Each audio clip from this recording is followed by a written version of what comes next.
Hi friends, welcome back to Swift simplified. मेरा नाम engineer Imran अजीज है और आज की वीडियो में हम बात करेंगे पेपर रूल नंबर 37A की, जो कि बात करता है अनसोलिसिटेड प्रपोजल्स की। अनसोलिसिटेड प्रपोजल्स ऐसी प्रपोजल्स होती हैं जो कोई इनोवेटिव आइडियाज हों, कोई नई टेक्नोलॉजी के बारे में, प्रोक्योरिंग एजेंसी के अपने मिशन की तकमील या उसकी जो भी विजन वगैरह है उसके इदारे का, उसको अकम्प्लिश करने के लिए कोई पर्सन या कोई कंपनी कोई ऐसा इनोवेटिव आइडिया उस प्रोक्योरिंग एजेंसी को प्रेजेंट करे जो कि उसके मिशन की तकमील में कारआमद साबित हो सकता है या उसके जो ऑब्जेक्टिव्स हैं उसको अचीव करने में हेल्पफुल हो सकता है। आपसे रिक्वेस्ट है कि अगर आपने अभी तक चैनल को सब्सक्राइब नहीं किया तो हमारे चैनल को जरूर सब्सक्राइब करें। So a proposal submitted by any private company, individual या पब्लिक और private agency without prior request from the procuring agency.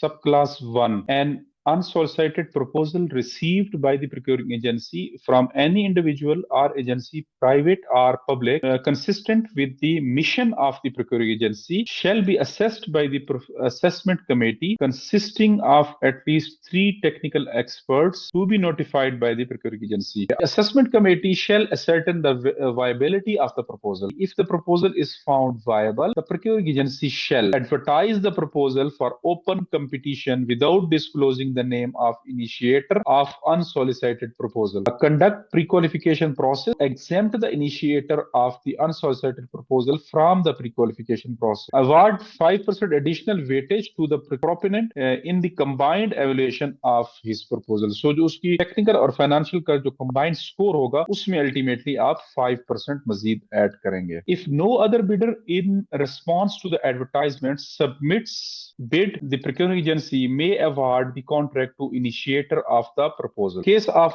bidding competition, the bid of the initiator does not emerge as most advantageous, the procuring agency shall give initiator an opportunity to make his bid at par with the most advantageous bidder. However, if the initiator does not want to accept the challenge to match the proposal, he shall be given right of refusal without forfeiture of the bid security. So, proprietary information of the initiator contained in the proposal shall remain confidential and shall not be disclosed to any interested bidder. 5 है, subject to subclass 4, the procuring agency shall not be responsible for any intellectual property rights occurring to proposal of initiator unless otherwise expressly stated in writing by the initiator. The procuring agency may, if it considers necessary, disclose any information of unsolicited proposal or the bidders as part of the procurement document. तो ये था हमारा आज का lecture जिसमें हमने unsolicited proposal को detail में डिस्कस किया। थैंक यू वेरी मच हमारे साथ रहने के लिए। ये हमारे लिंक्स हैं, हमें ज्वाइन करें और हमें फॉलो करें।